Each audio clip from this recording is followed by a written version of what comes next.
guys, this is your reading for Saturday the 5th of May. Thanks for joining me. I'm using the Radiant Rider-Waite deck for today's reading. Let's have a look at what's coming up today and what energy you'll be working with.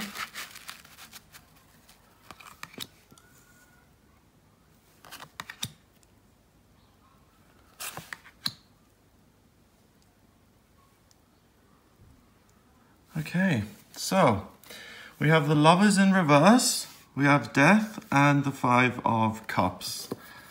The Lovers, this way around, is two kindred spirits coming together and finding each other and creating something wonderful between them. And really finding that other part of yourself that you've been longing for. That card's in reverse. So there's a sense of lack when it comes to your relationships. There's a sense that you're not connected.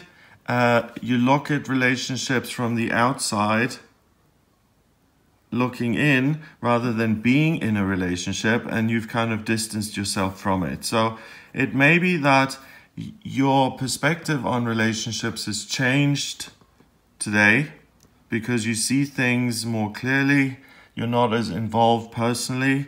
It's kind of like growing up, and when you see things done for the 10th time, for instance, you start to see a pattern emerging, and you understand something about your own relationships with other people, how you behave, what you do, and what patterns there are. And you recognize those, and you can put an end to a lot of them simply by having that white rose of recognition and understanding. So it's really kind of important to be your own personal anthropologist today, where you're studying your own behavior and where you're studying the behavior of other people. So in the short term, it may feel negative and it may feel like you've lost something, because if you're looking at your relationships and you realize that you're people-pleasing, for instance, or you have relationships with people because they're not really friends, but because they're your drug connections, or if you don't have any friends at all and you just have colleagues, then you'll become aware of some of these relationships in your life and how you've seen them up until now. Today you'll see them really clearly, and you can put an end to some of them. You'll have to put an end to some of them, because it's realizing that these relationships really aren't good for me, and these relationships are good for me. So I'll keep these two, and I'll get rid of these other ones. So in the short term, yes, it feels like you're losing something, you're grieving.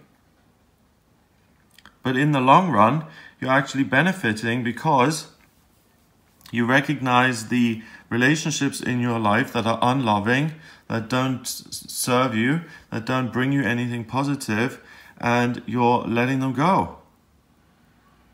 So yeah, so that initially will feel sad, because, you know, if you've been chatting with a friend on the phone every week for like 2-3 hours, and now you realize that it's really not in your best interest to be in this person's life anymore, then you're going to miss that 2-3 hours that you spent on the phone together every week. So find something else that you can do instead. Join a new group, or start a new activity, or try a new hobby.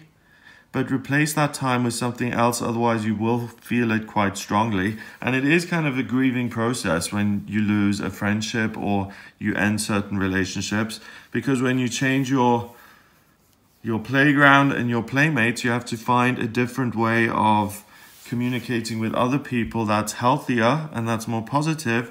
And that can only be done by throwing yourself back in and socializing and getting out there. And if you're grieving, you're looking at the past and what you've lost. So rather than that, look at these new recognitions or these new realizations that you have about your relationship. Put them to an end, the ones that don't work, but then don't dwell over it for very long. Look at the things that you do value in the people who are left in your life, and try and find more like those people or spend more time with them and their friends, and really start focusing on the positive, and don't lament getting rid of these people that no longer help you.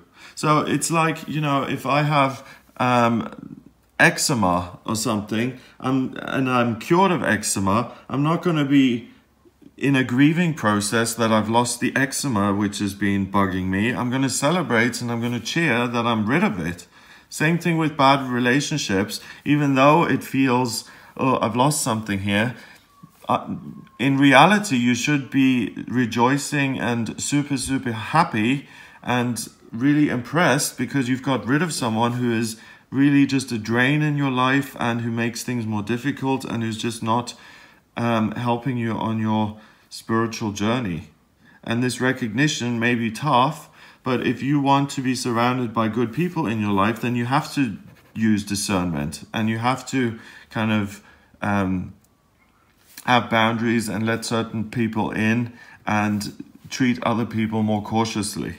Really important. So today is a day where you are able to do that. You can examine your own behavior. You have a greater understanding of it. You can choose what you put an end to, and then you can rejoice in terms of the new thing starting, the extra time that you've now got, and get over the initial kind of feeling of, oh, there's a hole here that I need to fill.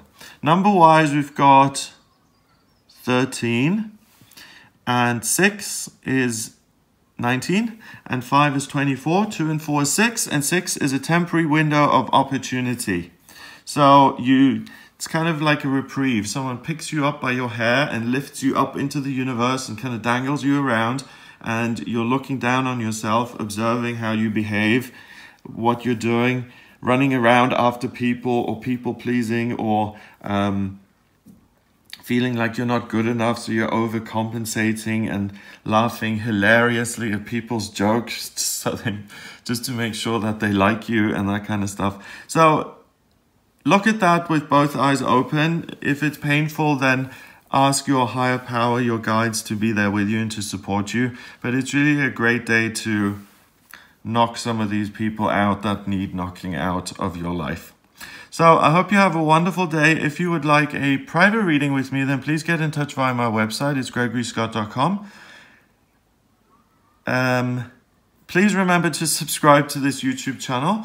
And in my private readings, I use the tarot, numerology, and astrology, the astrology chart, and the other divination systems here. By using all three together, I get a really in-depth idea of who you are as an individual, what your life purpose is, what your vocational aptitudes are, what's destined for you in love, romance, and money, and living situations. I can also answer your questions. So, am I compatible with this partner, or when are my finances going to pick up? If you have any questions like that, then please get in touch with me for a personal reading. Please remember to subscribe, and I'll speak to you tomorrow.